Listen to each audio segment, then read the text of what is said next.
Semoga yang subscribe diberikan rezeki melimpah dari jalan tak terduga. Dan yang like komen dimudahkan jalannya menuju surga di hari akhir nanti. Nabi Sulaiman alaihi salam adalah manusia terkaya sepanjang sejarah kehidupan manusia di muka bumi. Dalam beberapa kitab suci seperti Al-Quran, Alkitab, dan Injil, Nabi Sulaiman alaihi salam dijelaskan sebagai manusia terkaya yang pernah hidup di muka bumi. Tidak ada satupun manusia yang bisa mengalahkan total kekayaannya hingga hari kiamat tiba nanti. Para arkeolog telah menemukan situs peninggalan sejarah Islam yang mengungkap total kekayaan Nabi Sulaiman alaihi salam.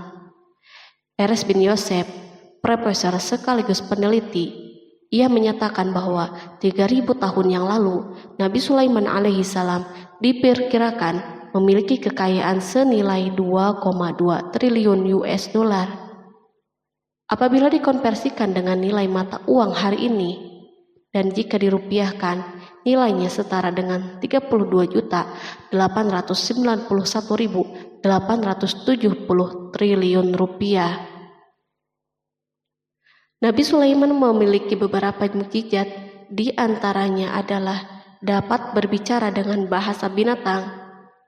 Beliau dapat memerintah mereka untuk melakukan sesuatu. Beliau juga dapat mengendalikan besar kecilnya tekanan angin dan dapat mengatur ke arah mana angin akan berhembus. Sehingga dengan itu, Nabi Sulaiman dapat memanfaatkan angin sebagai kendaraannya dan juga kendaraan tentaranya. Nabi Sulaiman juga bisa melunakkan besi dan membentuknya menjadi pakaian perang yang anti tusukan senjata tajam. Nabi Sulaiman juga memimpin para jin. Mereka tunduk dan patuh pada perintah Nabi Sulaiman. Tidak hanya itu, setan dan iblis laknatullah yang merupakan makhluk pembangkang dapat dibuat tunduk bertekuk lutut pada perintah-perintah Nabi Sulaiman. Nabi Sulaiman bisa melakukan teleportasi, yaitu berpindah dari suatu tempat ke tempat yang lain dalam waktu singkat. Peristiwa tersebut dibuktikan dengan pemindahan singgasana Ratu Balqis atas perintah Nabi Sulaiman. Nabi Sulaiman juga dikenal sebagai raja yang adil dan bijaksana. Nabi Sulaiman diberkahi kecerdasan yang luar biasa untuk menyatupadukan segenap kekuatan yang Allah berikan kepadanya. Ia mengelola dan membawa kerajaannya menjadi kekuatan raksasa yang tak terkalahkan di masanya dengan segenap kemampuan yang dimilikinya. Tentara Nabi Sulaiman adalah tentara terkuat di bumi tanpa ada yang menandinginya. Pertanyaan dasar yang muncul kali ini adalah dari mana sumber kekayaan dan kekuatan Nabi Sulaiman alaihi salam? Sebelum saya melanjutkan, mohon bantu channel ini untuk terus berkembang dengan cara subscribe dan nyalakan tanda loncengnya. Berikan komentar yang positif dan berikan like serta share video ini. Semoga semua itu menjadi nilai amal jariah karena telah membantu mensiarkan kisah-kisah Islam pada masyarakat Islam dan dunia. Bismillahirrahmanirrahim. Sungguh kami benar-benar telah menganugerahkan ilmu kepada Daud dan Sulaiman. Keduanya berkata, segala puji bagi Allah yang melebihkan kami dari kebanyakan hamba-hambanya yang mukmin. Sulaiman telah mewarisi Daud dan dia berkata, wahai manusia, kami telah diajari untuk memahami bahasa burung dan kami dianugerahi segala sesuatu. Sesungguhnya semua ini benar-benar karunia yang nyata. Quran Surat An-Naml ayat 15-16. Nabi Sulaiman mewarisi Nabi Daud dalam sisi kenabian dan kekuasaan, bukan mewarisi harta, karena para nabi tidak mewariskan harta. Sepeninggalan mereka, harta para nabi menjadi sedekah bagi orang-orang yang ada di sekitar mereka, yaitu orang-orang fakir dan orang-orang yang membutuhkan. Allah telah memilihnya sebagai nabi dari kalangan Bani Israel. Begitu juga Allah telah memberinya kekuasaan kerajaan sehingga ia menjadi pemimpin Bani Israel. Barangkali sesuatu yang paling penting yang diwarisi oleh Nabi Sulaiman dari Nabi Daud adalah tradisi militer. Kemajuan militer yang dahsyat telah berpindah kepada Nabi Sulaiman. Nabi Daud sebenarnya adalah seorang penggembala kambing yang sangat miskin, tapi seiring dengan perjalanan waktu, ia menjadi komandan pasukan yang tiada tanding. Perubahan keadaan ini adalah sebagai bentuk ilham dari Allah Subhanahu wa Ta'ala dan sebagai dukungan darinya. Daud mengetahui bahwa kekuatan yang hakiki yang mengatur alam semesta adalah kekuatan Allah Subhanahu wa Ta'ala. Kehadiran Nabi Daud mengubah keadaan pasukan Bani Israel, di mana mereka sebelumnya lari jika berhadapan dengan musuh, maka kini keberadaan mereka mulai diperhitungkan. Di masa hidupnya, Daud mengalami peperangan yang sangat banyak, namun Al-Quran tidak menceritakan secara terperinci akan hal tersebut. Dan kami kuatkan kerajaannya. Quran Surat Shad ayat 20. Ayat tersebut berarti bahwa Daud belum pernah terkalahkan dalam peperangan yang diikutinya. Di samping dukungan yang Allah Subhanahu wa Ta'ala berikan kepada Daud, juga pasukannya dan rakyatnya, di mana mereka adalah orang-orang yang bertauhid dan menyerahkan diri kepada Allah Subhanahu wa Ta'ala. Allah Subhanahu wa Ta'ala mengungkapkan kepada Daud hal-hal yang menjadikan pasukannya memiliki keistimewaan yang dengannya mereka dapat mengalahkan pasukan-pasukan yang lain yang ada di bumi saat itu. Allah Subhanahu wa Ta'ala berfirman, dan kami telah melunakkan besi untuknya. Quran Surat Saba ayat 10. Sebenarnya baju besi yang dibuat untuk orang-orang yang hendak berperang cukup mengganggu gerakan mereka. Kita bisa membayangkan ketika ada dua orang yang berperang, yang satunya dapat bergerak dengan bebas, sementara yang lain tidak leluasa bergerak. Namun dengan kekuasaan Allah, Nabi Daud dapat melunakkan besi dan dapat membuat darinya baju besi yang ringan. Ini adalah kemajuan penting yang Allah berikan kepada Daud dan tentaranya. Kemajuan ini kini dimiliki oleh Nabi Sulaiman. Demikianlah Sulaiman memiliki pasukan yang dahsyat yang melebihi pasukan manapun di bumi saat itu. Bahkan Allah Subhanahu wa Ta'ala menambah karunia-Nya kepada Nabi Sulaiman. Dan Sulaiman telah mewarisi Daud dan dia berkata, "Hai manusia, kami telah diberi pengertian tentang suara burung dan kami diberi segala sesuatu. Sesungguhnya ini benar-benar suatu karunia yang nyata." Quran Surat An-Naml ayat 16. Pada suatu hari, Nabi Sulaiman menengadahkan tangannya dan berdoa kepada Allah Subhanahu wa Ta'ala.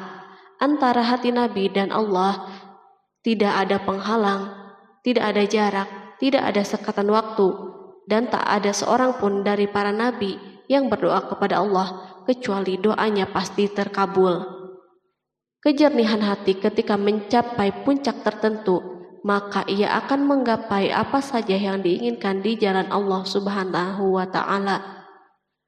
Dalam doanya Nabi Sulaiman berkata, "Ya Tuhanku, ampunilah aku dan anugerahkanlah kepadaku kerajaan yang tidak dimiliki oleh seorang pun sesudahku." Quran Surat Shad ayat 35. Sulaiman menginginkan dari Allah Subhanahu wa Ta'ala suatu kerajaan yang belum pernah diperoleh oleh siapapun setelahnya. Allah Subhanahu wa Ta'ala mengabulkan doa hambanya Nabi Sulaiman dan memberinya kerajaan tersebut. Barangkali orang-orang yang hidup di saat ini bertanya-tanya, mengapa Sulaiman meminta kerajaan ini yang belum pernah dimiliki oleh seorang pun setelahnya. Ambisi Sulaiman untuk mendapatkan kekuasaan atau kerajaan adalah ambisi yang ada di dalam seorang nabi, dan tentu ambisi para nabi tidak berkaitan kecuali dengan kebenaran. Ambisi tersebut adalah bertujuan untuk memudahkan penyebaran dakwah di muka bumi. Nabi Sulaiman sama sekali tidak cinta kepada kekuasaan ataupun ingin menunjukkan kesombongan. Namun beliau ingin mendapatkan kekuasaan untuk memerangi kelaliman yang menyebar di muka bumi. Perhatikanlah kata-kata Nabi Sulaiman kepada Balqis ketika beliau berdialog dengannya. Dan ketika Balqis datang, ditanyakanlah kepadanya, "Serupa inikah singgasanamu?" Dia menjawab, "Seakan-akan singgasana ini singgasanaku, kami telah diberi pengetahuan sebelumnya dan kami adalah orang-orang yang berserah diri. Quran Surat An-Naml ayat 42. Demikianlah kata-kata Sulaiman yang bijaksana, kata-kata yang membenarkan permintaannya untuk memiliki kekuasaan dan kekuatan. Sulaiman telah mengerahkan semua kemuliaan dan kekuasaannya dalam rangka menegakkan agama Allah Subhanahu wa Ta'ala dan menyebarkan Islam. Nabi Sulaiman mewarisi kekuasaan, kenabian, hikmah ilmu dari Daud. Orang-orang menyebut Sulaiman Al-Hakim atau Sulaiman yang bijaksana. Kebijaksanaan Nabi Sulaiman tidak terbatas pada keadilannya di tengah-tengah manusia dan kasih sayangnya kepada mereka. Namun kebijaksanaan Sulaiman juga berlaku di kalangan burung dan binatang-binatang lainnya. Nabi Daud juga mengenal bahasa burung, tetapi Sulaiman dapat berbicara dengan bahasa burung. Bahkan ia dapat menjadikannya sebagai pembantunya. Ketika Nabi Daud bertasbih, maka gunung-gunung dan burung-burung serta binatang buas pun ikut bertasbih bersamanya. Bahkan angin pun berhenti untuk mendengar tasbih ini. Sedangkan Nabi Sulaiman, Allah Subhanahu wa Ta'ala memberinya karunia lebih dari itu, di mana binatang-binatang buas tunduk padanya, begitu juga angin dan burung. Allah Subhanahu wa Ta'ala berfirman, dan sesungguhnya kami telah memberi ilmu kepada Daud dan Sulaiman, dan keduanya mengucapkan, segala puji bagi Allah yang melebihkan kami dari kebanyakan hamba-hambanya yang beriman. Dan dia berkata, hai manusia, kami telah diberi pengertian tentang suara burung, dan kami diberi segala sesuatu. Sesungguhnya semua ini benar-benar karunia yang nyata. Quran Surat An-Naml ayat 15-16. Nabi Sulaiman mampu mendengar bisikan semut yang berbicara dengan sesama mereka. Bahkan ia mampu memerintahkan semut tersebut sehingga semut itu taat kepada perintahnya. Pasukan Nabi Sulaiman memiliki kekuatan yang sangat dahsyat di dunia. Belum pernah ada di dunia suatu pasukan yang memiliki kekuatan seperti ini. Kekuatan Nabi Sulaiman berasal dari beberapa kombinasi yang sangat mengagumkan, sehingga karenanya ia tidak dapat tertandingi. Kekuatan itu terdiri dari manusia, jin, dan burung. Kita mengetahui bahwa jin adalah makhluk Allah Subhanahu wa Ta'ala dan manusia tidak mampu untuk melihatnya atau menghadirkannya atau meminta pertolongannya. Sedangkan Sulaiman telah diberi Allah Subhanahu wa Ta'ala kemampuan untuk menundukkan jin. Bahkan ia mampu menjadikan mereka sebagai pekerja-pekerja kasar di kerajaannya saat itu, saat tidak ada peperangan. Ketika ada pasukan lain yang mencoba melawan pasukan ini, maka mustahil mereka akan merasakan kemenangan. Bahkan pasukan Sulaiman juga diperkuat oleh pasukan burung. Burung di pasukan Sulaiman memerankan tugas yang sangat penting, yaitu sebagai badan intelijen. Kita mengetahui bahwa peranan informasi saat peperangan sangatlah penting. Dari informasi tersebut, pasukan dapat mengetahui keadaan musuhnya. Demikianlah peranan burung pada pasukan Sulaiman. Ia terbang di tengah-tengah musuh, kemudian ia kembali kepada Sulaiman untuk menyampaikan berita tentang keadaan musuhnya. Di samping jin dan burung, Allah Subhanahu wa Ta'ala juga menundukkan angin untuk Sulaiman. Nabi Sulaiman dapat memerintahkan angin dan ia mampu menaiki angin bersama tentaranya. Pasukan Sulaiman juga terdiri dari pasukan udara pada saat di mana tak seorang pun memimpikan untuk terbang di udara. Barangkali mukjizat ini yang Allah Subhanahu wa Ta'ala berikan kepada Sulaiman menjadi sebab kejayaan militernya sehingga pasukannya tidak tertandingi. Allah Subhanahu wa Ta'ala berfirman, dan dihimpunkan kepada Sulaiman tentaranya dari jin, manusia, dan burung, lalu mereka diatur dengan tertib dalam barisan. Quran Surat An-Naml ayat 17. Kemudian kami tundukkan kepada angin yang berhembus dengan baik menurut kemana saja yang dikehendakinya. Dan kami tundukkan pula kepadanya setan-setan, semuanya ahli bangunan dan penyelam, dan setan yang lain yang terikat dalam belenggu. Inilah anugerah kami, maka berikanlah kepada orang lain atau tahanlah untuk dirimu sendiri dengan tiada pertanggungan jawab. dan sesungguhnya dia mempunyai kedudukan yang dekat pada sisi kami dan tempat kembali yang baik.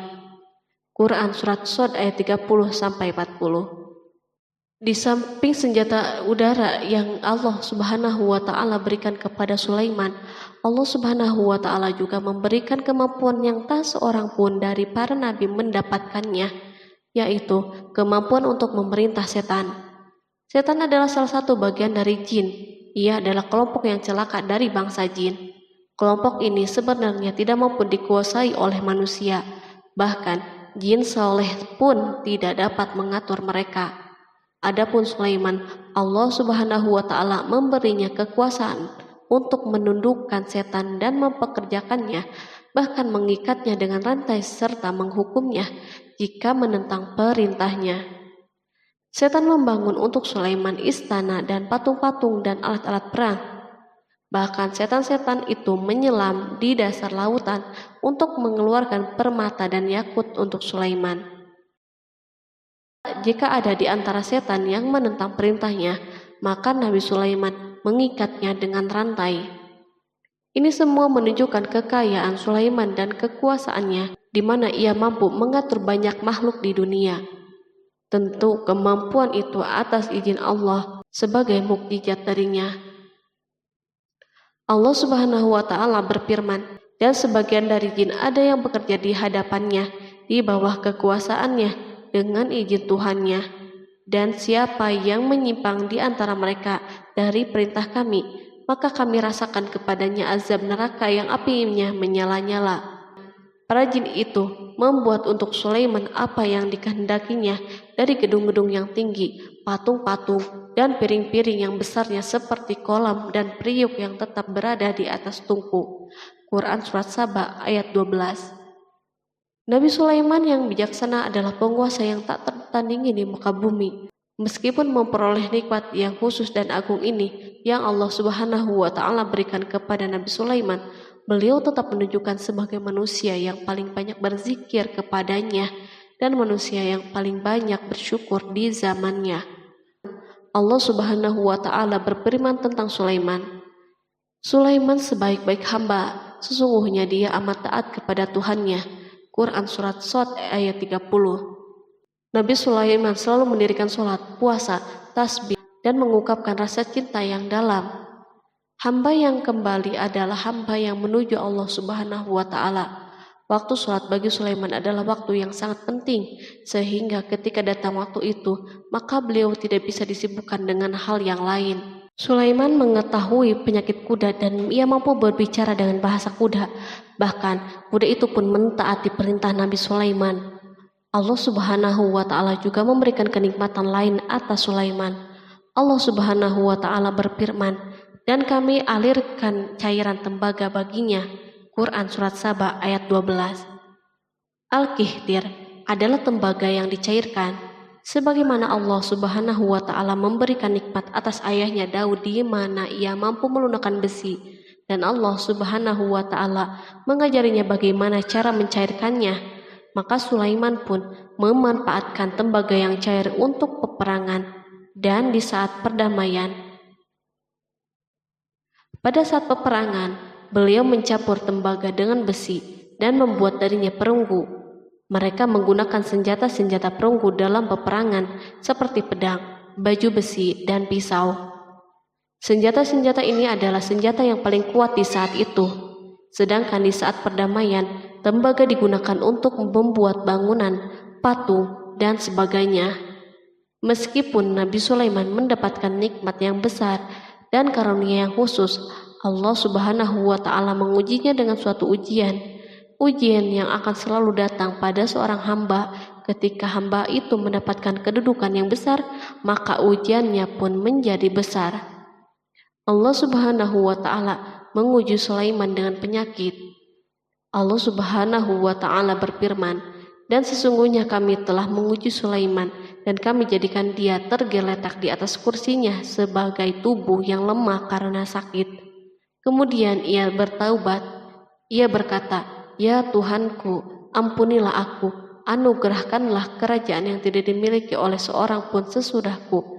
Sesungguhnya Engkaulah yang Maha Pemberi. Kemudian kami tundukkan kepadanya angin yang berhembus dengan baik menurut kemana saja yang ia kehendaki. Dan kami tundukkan pula kepadanya setan-setan, semuanya ahli bangunan dan penyelam. Quran Surat Shod ayat 34-37. Sulaiman diuji dengan penyakit yang sangat keras, di mana Toran saat itu tidak mampu mengatasinya. Sakitnya Sulaiman sangat keras, sehingga para dokter dari kalangan manusia dan jin tidak mampu menghilangkan penyakitnya. Lalu burung-burung menghadirkan rumput-rumput yang dianggapnya sebagai obat, tetapi Sulaiman pun belum juga sembuh. Semakin hari penyakit Sulaiman semakin menjadi-jadi, sehingga ketika Sulaiman duduk di atas kursi, ia duduk bagaikan tubuh tanpa roh, seakan-akan ia mati karena saking kerasnya penyakit yang dideritanya. Sakit yang diderita Sulaiman terus berlanjut untuk beberapa saat. Namun Sulaiman tidak henti-hentinya berzikir kepada Allah Subhanahu wa Ta'ala dan meminta kesembuhan kepadanya, serta beristighfar kepadanya, serta mengungkapkan rasa cintanya kepada Allah Subhanahu wa Ta'ala. Selesailah ujian Allah Subhanahu wa Ta'ala terhadap hambanya Sulaiman. Beliau pun sembuh. Kini Sulaiman merasakan kembali kesehatannya setelah mengetahui segala kejayaannya dan segala kekuasaannya serta segala kebesarannya tidak lagi mampu menghilangkan penyakit yang dideritanya, kecuali jika Allah Subhanahu wa Ta'ala menghendakinya. Dan sesungguhnya kami telah menguji Sulaiman dan kami jadikan dia tergeletak di atas kursinya sebagai tubuh yang lemah karena sakit. Quran Surat Shod ayat 34. Kata jasad dalam bahasa Arab diungkapkan atas sesuatu yang kehilangan kehidupan atau kesehatan.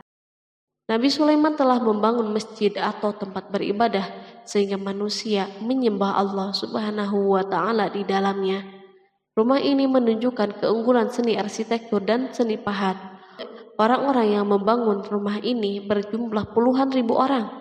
Tentu setiap kelompok dari mereka memiliki pekerjaan masing-masing. Di antara mereka ada yang mencairkan tambang, ada yang menjadi tukang pahat, ada yang membelah batu, ada yang memotong-motong kayu, ada yang mendatangkan rumput-rumput dari Libanon, dan ada yang melelehkan emas dan menjadikannya lempengan-lempengan yang mengkilat untuk menutupi kayu dan menutupi dinding. Bahkan golongan jin membantu pembangunan rumah tersebut, tentu dengan perintah dan bimbingan Nabi Sulaiman. Mereka membuat patung-patung yang besar dan membuat bejana yang besar untuk tempat makanan para tentara dan pekerja, yaitu bejana seperti gunung karena saking beratnya dan besarnya. Mereka juga membuat tempat-tempat minum yang besarnya seperti kolam. Sulaiman mengawasi para pekerjanya dan juga mengurusi masyarakatnya, di mana beliau mengenali problem mereka dan berusaha memecahkannya. Beliau juga mengawasi pasukannya dari kalangan binatang dan burung. Beliau mengetahui apakah ada satu dari mereka yang tidak hadir, kemana ia pergi, serta mengapa ia pergi.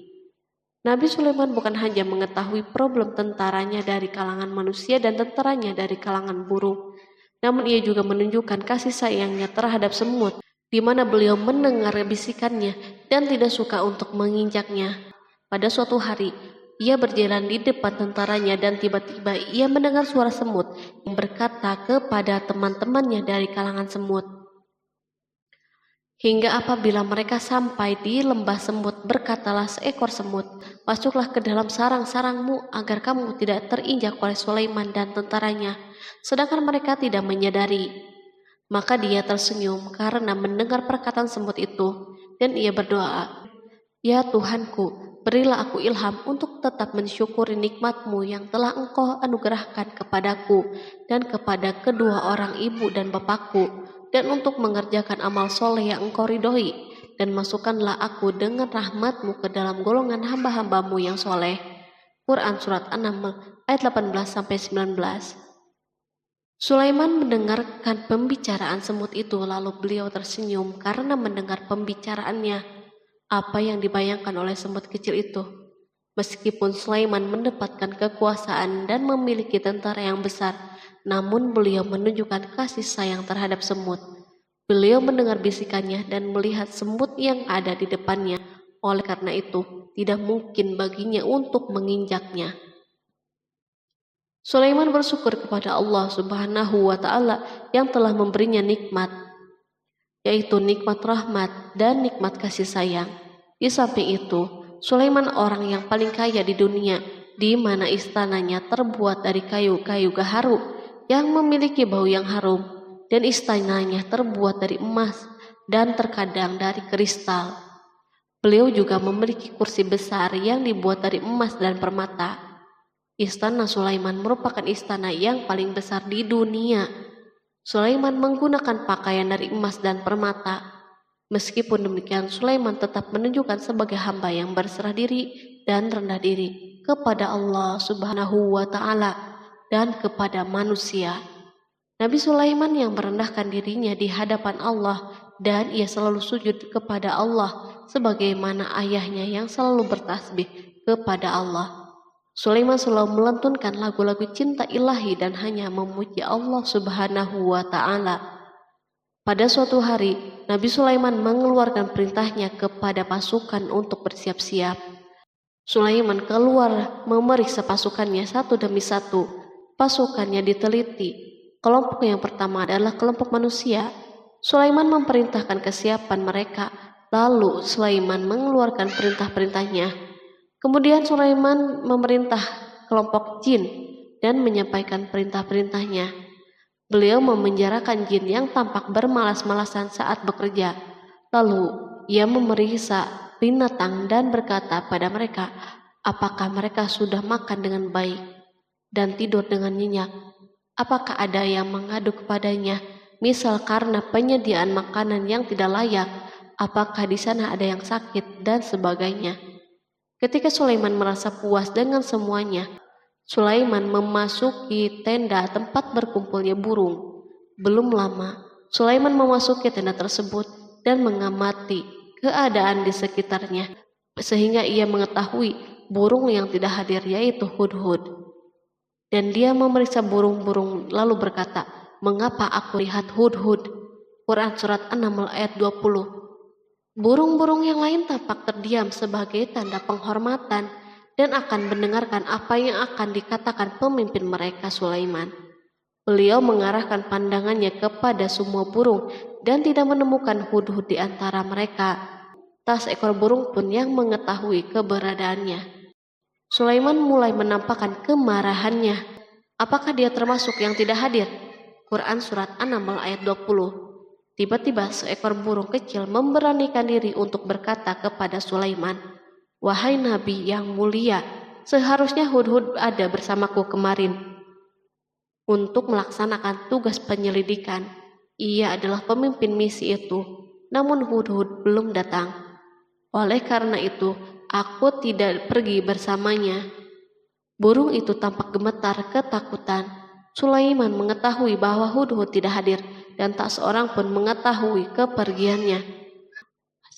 Hudhud pergi tanpa terlebih dahulu meminta izin kepada Sulaiman dan tidak memberitahu di mana keberadaannya. Dalam keadaan marah, Sulaiman berkata, sesungguhnya aku benar-benar akan mengazabnya dengan azab yang keras atau benar-benar menyembelihnya, kecuali ia benar-benar datang kepadaku dengan alasan yang jelas. Quran Surat An-Naml ayat 21. Kawanan burung mengetahui bahwa Sulaiman sedang marah dan telah menetapkan untuk menyembelihnya atau justru memaafkannya dengan syarat ia datang dengan membawa alasan yang dapat menyelamatkannya. Atau dengan kata lain, hudhud dapat memastikan bahwa ia melaksanakan tugas yang penting. Sulaiman menunjukkan kemarahan yang besar sehingga siapapun akan merasa takut ketika melihat Sulaiman marah. Meskipun beliau terkenal dengan kasih sayangnya, namun kemarahannya karena membela kebenaran. Kemudian beliau dapat melaksanakan ancamannya dengan cara yang mudah. Seekor burung tampak gemetar ketakutan melihat kemarahan Sulaiman. Lalu beliau mengeluarkan tangannya ke burung itu dan memegang-megang kepalanya, sehingga burung itu pun merasa tenang dan rasa takutnya hilang. Sulaiman pergi dari tenda burung itu dan menuju istananya. Sulaiman masih memikirkan keadaan hudhud. Seharusnya hudhud menjadi bagian penting dari badan intelijen. Apakah ia pergi untuk menyingkap sesuatu, atau apakah ia pergi hanya untuk bermain-main? Sulaiman telah memperhatikan dan mengetahui bahwa Hudhud adalah seekor burung yang cerdik dan juga fasih berbicara. Terkadang Sulaiman mendapati Hudhud sedang bermain-main dan menunda pekerjaannya. Sulaiman melihatnya dan Hudhud memahami bahwa ini tidak benar, sebab ia tidak boleh mencampur adukan antara waktu serius dan waktu bermain. Akhirnya, tidak lama setelah kepergiannya, Hudhud tiba di tenda burung. Burung-burung yang lain berkata kepadanya, "Pergilah engkau ke tempat tuan kita Sulaiman. Jika ia mengetahui bahwa engkau telah sampai, maka jiwamu benar-benar terancam." Hudhud terbang dan menemui Sulaiman. Pada waktu itu, Sulaiman sedang berdiri dan telah menetapkan untuk memulai pembicaraan dengan. Pada waktu itu, beliau sedang duduk sambil makan. Hudhud berdiri dan telah menetapkan untuk memulai pembicaraan dengan Sulaiman sebelum beliau bertanya kepadanya kemana ia pergi. Ini sebagai bukti bahwa ia melaksanakan tugas penting. Lalu ia berkata, "Aku telah mengetahui sesuatu yang kamu belum mengetahuinya, dan kubawa kepadamu dari negeri Saba suatu berita penting yang diyakini." Quran Surat An-Naml ayat 22. Aku adalah Hudhud yang miskin, tapi aku mengetahui apa yang tidak engkau ketahui. Dan aku telah datang kepadamu dari kerajaan Saba dengan membawa berita yang sangat penting. Sulaiman tampak terdiam dan menunggu Hudhud menyelesaikan pembicaraannya. Hudhud mengemukakan perkataan yang sering disampaikan Sulaiman kepada manusia dan burung. Sesungguhnya aku menjumpai seorang wanita yang memerintah mereka, dan dia dianugerahi segala sesuatu, serta mempunyai singgasana yang besar. Aku mendapati dia dan kaumnya menyembah matahari selain Allah, dan setan telah menjadikan mereka memandang indah perbuatan mereka, lalu menghalangi mereka dari jalan Allah, sehingga mereka tidak dapat petunjuk, agar mereka tidak menyembah Allah yang mengeluarkan apa yang terpendam di langit dan di bumi, dan yang mengetahui apa yang kamu sembunyikan dan apa yang kamu nyatakan. Allah tidak Tuhan yang berhak disembah kecuali Dia, Tuhan yang mempunyai arsy yang besar. Quran Surat An-Naml ayat 23-26. Hudhud diam sejenak dan Sulaiman merasa bahwa Hudhud menunjukkan kefasihan lisannya dan berbicara dengan baik kepadanya. Hudhud mengemukakan perkataan yang sering disampaikan Sulaiman kepada manusia dan burung. Jelas sekali bahwa Hudhud mengulangi perkataan pemimpin kita Sulaiman sebagai usaha yang terakhir untuk memperoleh kasih sayang Sulaiman dan agar beliau puas dengan penjelasannya itu. Sulaiman berkata sambil menunjukkan senyum manis di wajahnya, "Akan kami lihat apakah kamu benar ataukah kamu termasuk orang-orang yang berdusta." Quran Surat An-Naml ayat 27. Hudhud ingin mengatakan, "Aku tidak bohong, wahai Nabi yang mulia." Namun, diamnya Sulaiman membuatnya takut, sehingga ia pun terdiam. Sulaiman terdiam karena berpikir, lalu memutuskan sesuatu. Setelah itu, beliau mengangkat kepalanya dan meminta secari kertas dan pena. Sulaiman segera menulis surat singkat dan menyerahkannya kepada Hudhud serta memerintahkannya, "Pergilah dengan membawa suratku ini, lalu jatuhkanlah kepada mereka. Kemudian berpalinglah dari mereka, lalu perhatikanlah apa yang mereka bicarakan." Quran Surat An-Naml ayat 28. Al-Quran langsung menyebut keadaan kerajaan Balqis yang saat itu sedang membaca surat tersebut di depan para pembesar kerajaannya dan para menterinya.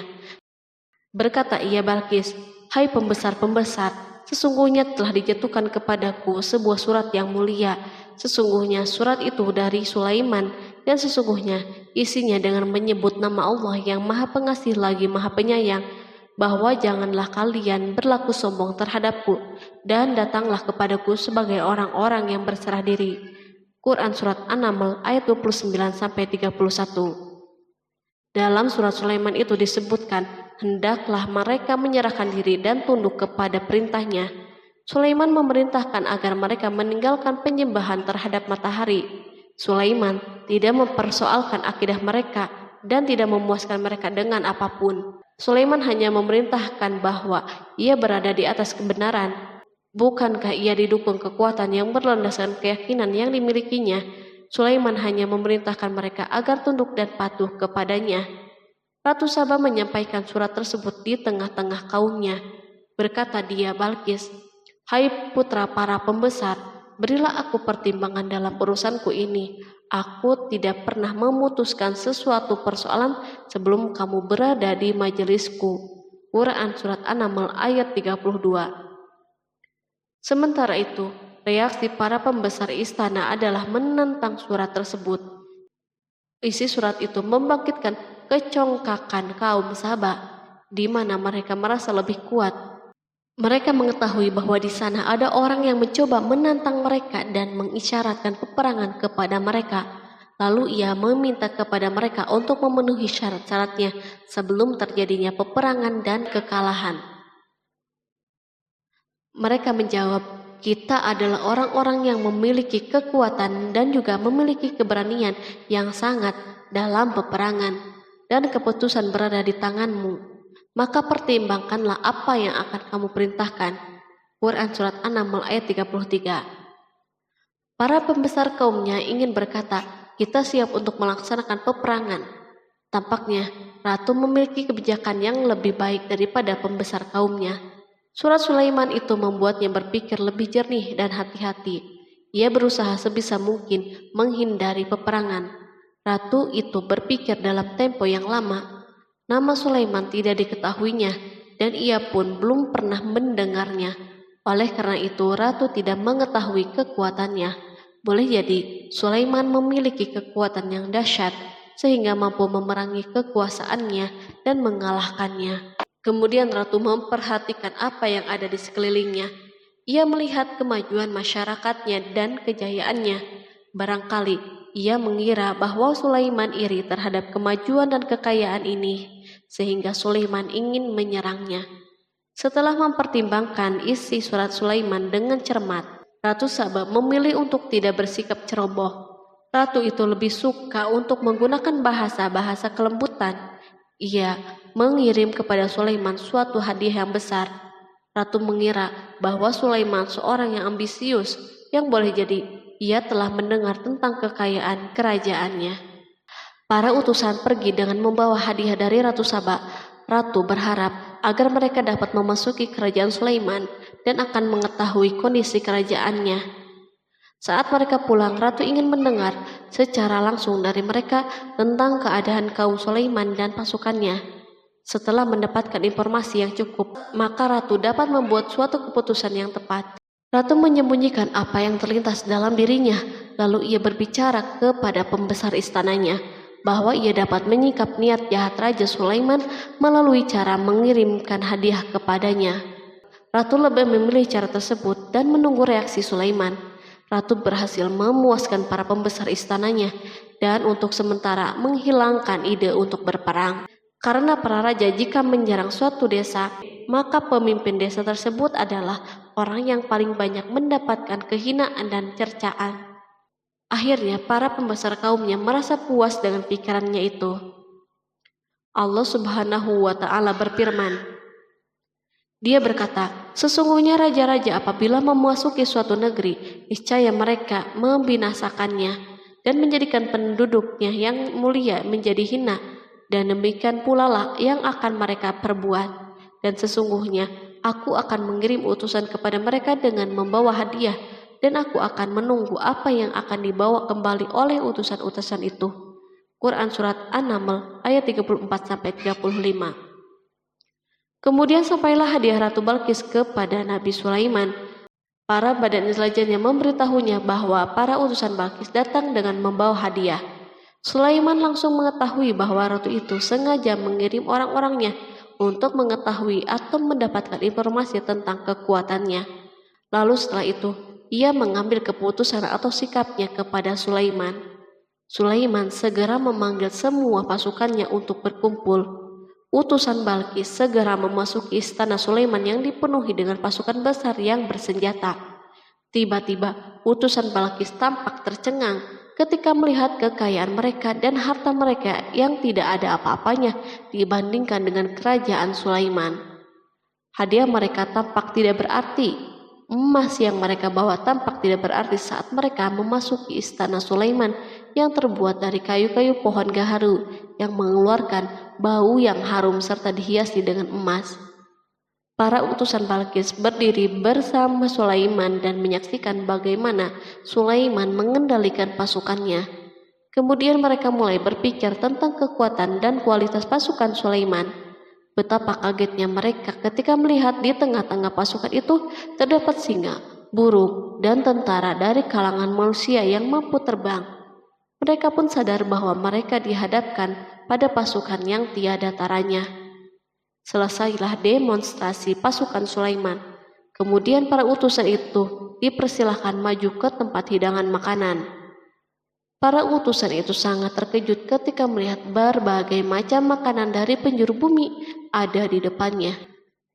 Dan di antara makanan itu pun terdapat makanan yang biasa ditemukan di negeri mereka.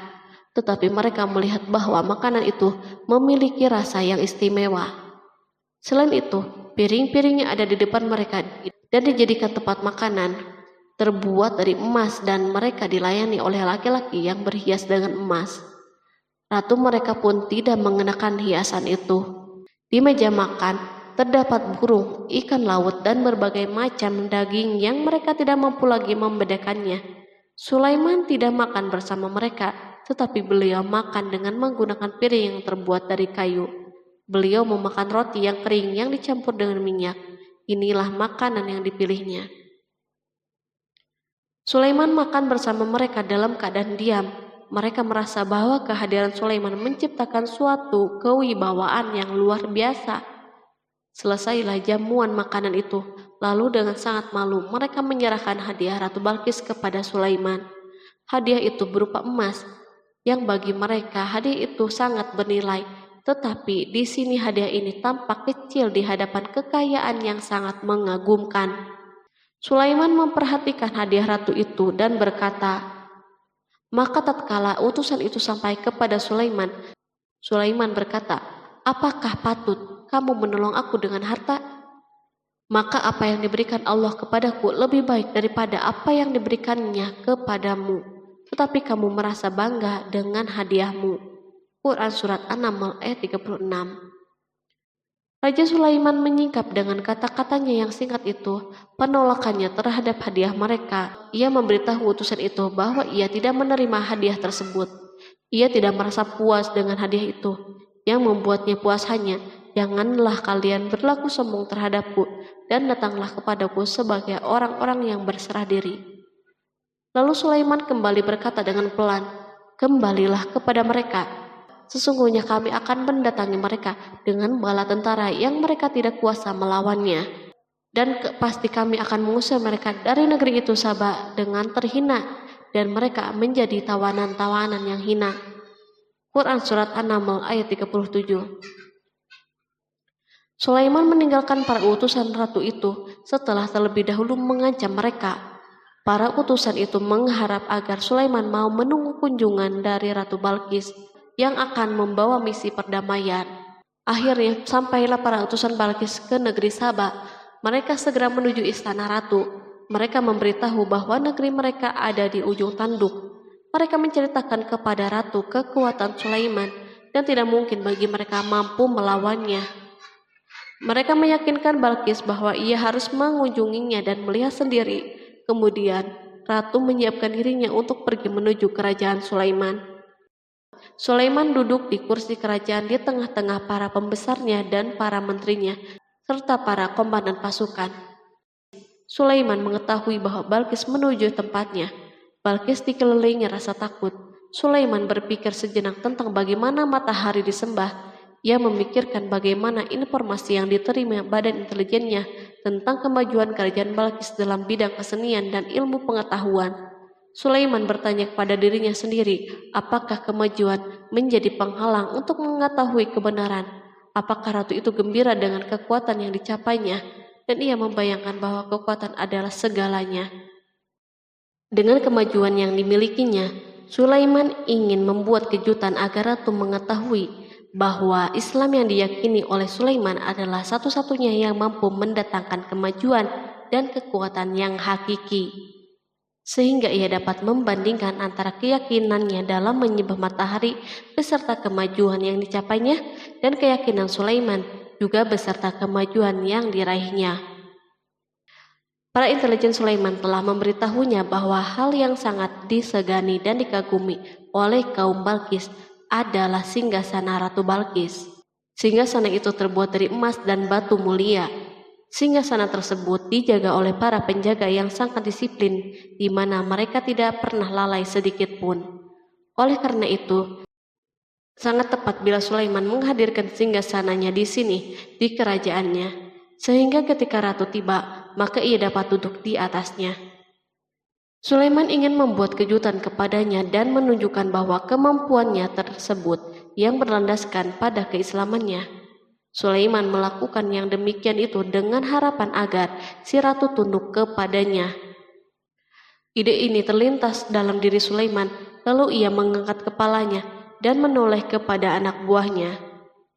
Berkatalah Sulaiman, "Hai para pembesar, siapakah di antara kamu sekalian yang sanggup membawa singgasananya kepadaku sebelum mereka datang kepadaku sebagai orang-orang yang berserah diri?" Quran Surat An-Naml ayat 38.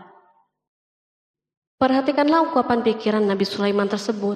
Semua pemikirannya berkisar tentang keislaman para penyembah matahari, tentang bagaimana beliau dapat memberikan petunjuk kepada mereka di jalan Allah. Yang pertama menjawab pertanyaan Sulaiman itu adalah Ifrit dari kalangan jin, yang Allah Subhanahu wa Ta'ala telah menundukkan mereka kepada Sulaiman. Berkatalah Ifrit yang cerdik dari golongan jin, "Aku akan datang kepadamu dengan membawa singgasana itu sebelum kamu berdiri dari tempat dudukmu. Sesungguhnya aku benar-benar kuat untuk membawanya lagi dapat dipercaya." Quran Surat An-Naml ayat 39. Sulaiman berdiri dari tempat duduknya setelah 1 atau 2 jam. Namun jin itu berjanji kepadanya untuk menghadirkan singgasana Balkis sebelum itu. Istana Sulaiman berada di Palestina, sedangkan istana Balkis terletak di Yaman. Jarak antara singgasana tersebut dan singgasana Sulaiman lebih dari ribuan mil. Barangkali pesawat yang cepat sekalipun yang kita kenal hari ini tidak akan mampu membawa dan mendatangkan istana itu dalam waktu 1 jam. Tetapi masalahnya di sini berhubung dengan kekuatan jin yang misterius. Sulaiman tidak mengomentari sedikit pun terhadap apa yang dikatakan oleh Ifrit dari kalangan jin. Tampak ia menunggu tanggapan lain yang mampu menghadirkan singgasana Balkis yang lebih cepat dari itu. Sulaiman menoleh kepada seorang yang di sana yang duduk di atas naungan. Berkatalah seseorang yang mempunyai ilmu dari Alkitab, "Aku akan membawa singgasana itu kepadamu sebelum matamu berkedip." Maka tatkala Sulaiman melihat singgasana itu terletak di hadapannya, ia pun berkata, "Ini termasuk karunia Tuhanku untuk menguji aku, apakah aku bersyukur atau mengingkari akan nikmatnya. Dan barang siapa yang bersyukur, maka sesungguhnya dia bersyukur untuk kebaikan dirinya sendiri. Dan barang siapa yang ingkar, maka sesungguhnya Tuhanku maha kaya lagi maha mulia." Quran Surat An-Naml ayat 40. Belum lama, seorang yang mempunyai ilmu dari Alkitab menyatakan kalimatnya, sehingga singgasana itu berada di depan Sulaiman. Ia mampu menghadirkan singgasana itu lebih cepat dari kedipan mata, ketika mata itu tertutup dan terbuka. Al-Quranul Karim tidak menyikap kepribadian seorang yang menghadirkan singgasana itu. Al-Quran hanya menggarisbawahi bahwa orang itu mempunyai ilmu dari Alkitab. Al-Quran tidak menjelaskan kepada kita apakah ia seorang malaikat ataukah manusia ataukah jin. Perhatikanlah tindakan Sulaiman setelah adanya mukjizat ini. Beliau tidak merasa kagum terhadap kemampuannya yang luar biasa. Beliau tidak tercengang dengan kekuatannya. Beliau mengembalikan keutamaan tersebut kepada penguasa para penguasa, Allah Subhanahu wa Ta'ala, dan bersyukur kepadanya yang telah mengujinya dengan kekuasaan ini, agar ia dapat membuktikan apakah ia bersyukur atau mengingkari. Setelah Sulaiman bersyukur kepada penciptanya, ia mulai memperhatikan singgasana ratu. Merupakan simbol pembangunan dan kemajuan, tetapi tampaknya ia hanya sesuatu yang biasa saja dibandingkan dengan kekuasaan dan kebesaran ciptaan yang dibuat oleh manusia dan jin di kalangan istana Sulaiman. Sulaiman memikirkan dalam tempo yang lama singgasana Balkis. Kemudian beliau memerintahkan agar singgasana itu diperbaiki, sehingga saat Balkis datang, Sulaiman dapat mengujinya apakah Balkis dapat mengenalinya ataukah tidak. Dia berkata, "Ubahlah baginya singgasananya, maka kita akan melihat apakah dia mengenal ataukah termasuk orang-orang yang tidak mengenalnya." Quran Surat An-Naml ayat 41. Sulaiman memerintahkan agar dibangun istana yang akan digunakan untuk menyambut Balkis. Sulaiman memilih tempat di laut dan ia memerintahkan agar dibangun suatu istana di mana sebagian besar terdiri dari air laut. Sulaiman memerintahkan agar lantai-lantai itu terbuat dari kaca yang tebal dan kuat, sehingga orang yang berjalan di atas istana itu akan membayangkan bahwa di bawahnya ada ikan-ikan yang berwarna-warni. Hudhud memberitahu Sulaiman bahwa Balkis telah sampai di dekat kerajaannya. Kemudian Balkis datang. Al-Quran tidak menyebutkan keadaan Sulaiman saat menyambut Balkis, namun Al-Quran justru menunjukkan dua sikap Balkis. Pertama, bagaimana sikap Balkis ketika pertama kali melihat singgasananya yang datang mendahuluinya, padahal ia telah meninggalkan pengawalnya untuk tetap setia menjaga singgasana itu. Kedua, keadaan di depan istana yang penuh dengan permata yang berenang di bawahnya ikan-ikan. Dan ketika Balkis datang, ditanyakanlah kepadanya, "Serupa inikah singgasanamu?" Dia menjawab, "Seakan-akan singgasana ini singgasanaku. Kami telah diberi pengetahuan sebelumnya dan kami adalah orang-orang yang berserah diri." Quran Surat An-Naml ayat 42. Ayat tersebut menggambarkan kondisi dialog antara Sulaiman dan Balkis. Balkis melihat singgasananya dan ia tercengang saat mengetahui bahwa itu adalah singgasananya. Namun ia kemudian mulai ragu karena melihat tidak sepenuhnya itu singgasananya. Jika itu benar-benar singgasananya, lalu bagaimana ia datang mendahuluinya? Dan bila bukan singgasananya, maka bagaimana Sulaiman dapat meniru sepersis dan seteliti ini? Sulaiman berkata saat melihat Balkis mengamati singgasananya, "Apakah ini singgasanamu?" Setelah mengalami kebingungan sesaat, Balkis menjawab, "Sepertinya benar." Sulaiman berkata, "Kami telah diberi ilmu sebelumnya dan kami sebagai orang-orang yang muslim." Melalui pernyataan itu, Sulaiman ingin mengisyaratkan kepada Balkis agar ia membandingkan antara keyakinannya beserta ilmu yang dicapainya dan keyakinan Sulaiman yang muslim beserta pengetahuan yang diraihnya. Penyembahan terhadap matahari dan pencapaian ilmu yang dicapai oleh Balkis tampak tidak ada apa-apanya dibandingkan dengan ilmu Sulaiman dan keislamannya. Sulaiman telah mendahulinya dalam bidang ilmu karena keislamannya. Karena itu sangat mudah baginya untuk mengungguli Balkis dalam ilmu-ilmu yang lain. Demikianlah yang diisyaratkan pernyataan Sulaiman kepada Balkis. Ratu Saba itu mengetahui bahwa ini adalah singgasananya, di mana singgasana itu datang lebih dahulu daripada dirinya. Beberapa bagian darinya telah diubah saat Balkis masih berjalan menuju tempat Sulaiman. Ia berpikir kemampuan apa yang dimiliki oleh Nabi Sulaiman. Balkis tercengang melihat apa yang disaksikannya yang merupakan buah dari keimanan Sulaiman dan hubungannya dengan Allah Subhanahu wa Ta'ala. Sebagaimana Balkis tercengang ketika melihat kemajuan dalam bidang pembangunan seni dan ilmu, maka ia lebih kagum lagi saat melihat hubungan yang kuat antara keislaman Sulaiman dan ilmu serta kemajuannya. Dan apa yang disembahnya selama ini selain Allah mencegahnya untuk melahirkan keislamannya, karena sesungguhnya dia terdahulu termasuk orang-orang yang kafir. Bergoncanglah dalam benak Balkis ribuan hal. Ia melihat keyakinan kaumnya runtuh di hadapan Sulaiman. Ia menyadari matahari yang disembahnya merupakan ciptaan Allah Subhanahu wa Ta'ala, di mana dia menggerakkannya untuk hamba-hambanya. Lalu terbitlah matahari kebenaran pada dirinya. Hatinya diterangi oleh cahaya baru yang tidak akan tenggelam seperti tenggelamnya matahari. Masa keislamannya hanya menunggu waktu. Balkis memilih waktu yang tepat untuk mengumumkan keislamannya.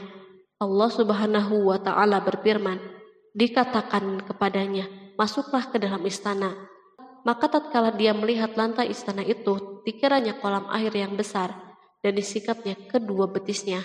Berkatalah Sulaiman, Sesungguhnya ia adalah istana yang licin yang terbuat dari kaca.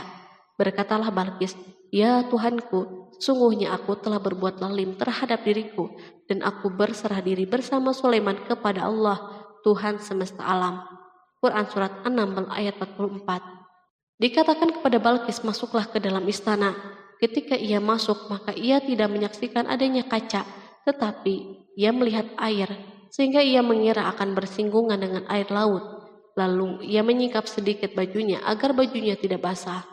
Sulaiman mengingatkannya tanpa melihat agar tidak khawatir terhadap pakaiannya, karena pakaiannya tidak akan basah sebab di sana tidak ada air. Ia sekedar kaca yang halus yang saking halusnya hingga tidak tampak. Pada kesempatan itulah Balqis mengumumkan keislamannya. Ia mengakui kelaliman dirinya dan ia menyatakan penyerahan diri kepada Sulaiman dan kepada Allah Subhanahu wa Ta'ala. Lalu kaumnya pun mengikutinya dan mereka memeluk Islam. Balqis menyadari ia berhadapan dengan penguasa yang terbesar di bumi dan salah satu nabi yang mulia. Untuk pertama kalinya wajah Sulaiman dihiasi dengan senyuman yang menunjukkan kepuasannya sejak Balqis mengunjunginya. Demikianlah Sulaiman mewujudkan kejayaannya yang hakiki dan menyebarkan cahaya Islam di muka bumi. Al-Quran tidak menyebutkan kisah Balqis setelah keislamannya. Para ahli tafsir mengatakan bahwa ia menikah dengan Sulaiman. Selain itu, ada yang mengatakan bahwa ia menikah dengan salah satu orang dekat Sulaiman. Ada juga yang mengatakan bahwa sebagian Raja Habasyah adalah keturunan dari buah perkawinan ini. Sulaiman hidup di tengah-tengah kejayaan dan kemuliaan di muka bumi. Kemudian Allah Subhanahu wa Ta'ala menetapkan kematian baginya. Sebagaimana kehidupan Sulaiman yang berada di puncak kemuliaan dan kejayaan yang penuh dengan keajaiban yang luar biasa, maka kematiannya pun merupakan tanda-tanda kebesaran Allah Subhanahu wa Ta'ala yang penuh dengan keajaiban. Demikianlah bahwa kematiannya sesuai dengan kehidupannya, sesuai dengan kejayaannya. Allah Subhanahu wa Ta'ala berfirman tentang kematian Sulaiman. Maka tatkala kami telah menetapkan kematian Sulaiman, tidak ada yang menunjukkan kepada mereka kematiannya itu kecuali rayap yang memakan tongkatnya. Maka tatkala ia telah tersungkur, tahulah jin bahwa kalau sekiranya mereka mengetahui yang gaib, tentulah mereka tidak akan tetap dalam siksa yang menghinakan. Quran Surat Saba ayat 14. Kemampuan Nabi Sulaiman untuk menundukkan jin dan mempekerjakan mereka serta hubungan mereka dengannya, semua ini menimbulkan fitnah di tengah-tengah manusia dalam hal tertentu. Dan kematian Sulaiman merupakan batasan atau jawaban terhadap fitnah ini. Kami tidak mengetahui siapa yang mengklaim bahwa jin mengetahui hal yang gaib. Kami tidak mengetahui siapa yang bertanggung jawab terhadap tersebarnya isu yang keliru ini. Yang kita ketahui adalah bahwa hal tersebut tersebar dan mempengaruhi sebagian manusia dan jin. Barangkali manusia berkata kepada diri mereka, selama jin melakukan perbuatan yang luar biasa ini, maka apa gerangan yang menjadikan mereka tidak mengetahui hal-hal yang gaib itu? Manusia lupa bahwa kunci kegaiban berada di tangan Allah Subhanahu wa Ta'ala. Masalah ilmu gaib tidak akan mampu dikuasai oleh jin, manusia, ataupun para nabi dan semua makhluk. Hanya Dia yang mengetahuinya. Allah Subhanahu wa Ta'ala merencanakan bahwa kematian Sulaiman pun bertujuan untuk menghancurkan pemikiran ini, yaitu pemikiran bahwa jin mengetahui hal yang gaib. Jin bekerja untuk Nabi Sulaiman selama beliau hidup, dan tatkala beliau meninggal, maka tugas mereka menjadi bebas. Nabi Sulaiman meninggal tanpa diketahui oleh jin, sehingga mereka tetap bekerja untuknya. Mereka tetap kepada Sulaiman. Seandainya mereka mengetahui hal yang gaib, niscaya mereka tidak akan meneruskan pekerjaan mereka. Pada suatu hari Sulaiman memasuki mihrabnya untuk itikaf, ibadah dan sholat. Tak seorang pun berani mengganggu khalwat di mihrabnya. Mihrab Sulaiman terletak di puncak gunung dan dindingnya terbuat dari permata. Pada suatu hari, Sulaiman duduk bersandar pada tongkatnya dan ia tampak tenggelam dalam tafakur. Beliau berzikir kepada Allah hingga rasa kantuk menguasainya. Lalu setelah itu malaikat maut menemuinya di mihrabnya.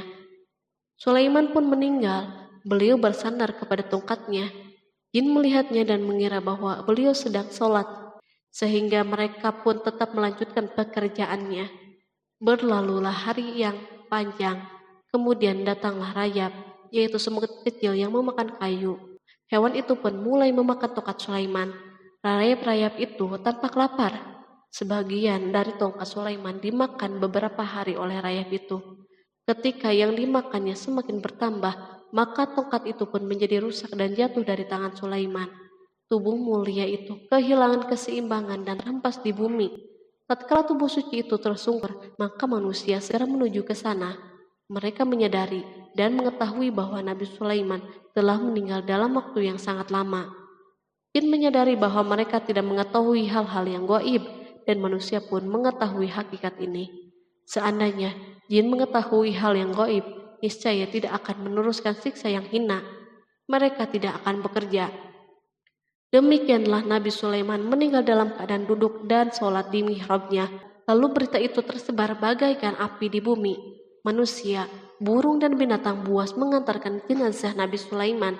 Sekawanan burung tampak sedih dan menangis. Semua makhluk bersedih. Akhirnya, tak seorang pun mengetahui bahasa burung di bumi. Meninggallah seorang yang memahami pembicaraan burung. Burung-burung itu berkata, "Betapa beratnya kehidupan di tengah-tengah orang yang tidak mengetahui pembicaraan kita." Terdapat sejumlah versi perihal riwayat tentang kisah wafat Nabi Sulaiman alaihi salam. Salah satunya hadis yang diriwayatkan oleh Al-Hafiz Ibnu Asakir dalam tafsir Ibnu Katsir. Hadis ini disebut mendekati kebenaran kisah wafatnya Nabi Sulaiman. Seperti yang dikutip dari buku Kisah Para Nabi oleh Imam Ibnu Katsir. Menurutnya, Nabi Sulaiman alaihissalam meninggal dalam keadaan berdiri. Berdirinya beliau ini adalah sedang melakukan sholat dan bersandar pada tongkatnya. Diketahui Nabi Sulaiman dikenal terbiasa menyendiri di dalam Masjid Baitul Maqdis. Durasinya bahkan dalam kurun waktu yang tidak biasa, yakni bisa hingga 1 atau 2 bulan, hingga 1 atau 2 tahun. Untuk sajian makanan dan minumannya selalu dibawakan oleh para setan yang masih tergabung dalam salah satu jenis jin. Hingga suatu ketika mereka membawakan makanan dan minuman seperti biasa, namun tidak mengetahui bahwa Nabi Sulaiman telah wafat. Pada hari wafatnya, Nabi Sulaiman mendatangi sebuah pohon yang tumbuh di Baitul Maqdis. Atas izin Allah, Nabi Sulaiman pun berbincang dengan pohon tersebut dan menanyakan nama serta fungsi dari dirinya. Pohon ini bernama Kharubah. Nabi Sulaiman pun bertanya padanya, "Apakah kegunaanmu?" Pohon Kharubah ini pun menjawab, "Aku tumbuh untuk meruntuhkan masjid ini." Lalu Nabi Sulaiman pun berkata, "Allah tidak mungkin meruntuhkan masjid ini selama aku masih hidup. Itu artinya kamu tumbuh untuk mengabarkan kematianku." Lalu Nabi Sulaiman pun mencabut pohon tersebut dan menanamnya di dinding miliknya. Setelah itu, Nabi Sulaiman masuk ke dalam mihrab dan melakukan sholat dengan bersandar pada tongkatnya. Sejumlah sumber juga mengatakan tongkat tersebut berasal dari pohon Kharubah yang sempat dicabutnya sebelumnya. Kemudian Nabi Sulaiman pun menemui ajalnya hingga tidak diketahui oleh setan yang bekerja untuknya sekalipun. Kisah ini diceritakan dalam firman Allah melalui surat Saba ayat 14. Kalangan jin dan setan pun mulai mengetahui kabar kematian Nabi Sulaiman setelah rayap memakan tongkat sebagai penopangnya hingga rapuh. Nabi Sulaiman meninggal berdiri dan bersandar pada tongkatnya. Matanya dalam keadaan terbuka dan fisiknya tidak berubah bentuk. Bahkan tidak ada bau yang muncul dari jenazah tersebut. Ternyata peristiwa wafat ini merupakan jawaban dari doa Nabi Sulaiman alaihissalam sendiri. Ia pernah memohon pada Allah Subhanahu wa Ta'ala agar kematiannya dapat dijadikan pembelajaran bagi umat manusia, bahwa para jin sekalipun tidak mengetahui hal yang gaib. Bahkan mereka pun tidak mengetahui kapan mereka akan menemui ajal dan mendapatkan rezeki. Untuk itu, kisah Nabi Sulaiman yang meninggal dalam keadaan berdiri ini diharapkan menjadi pesan agar manusia tidak menjadikan setan, iblis, atau bangsa jin sebagai tempat menyembah atau teman mereka. Wallahu a'lam bishawab.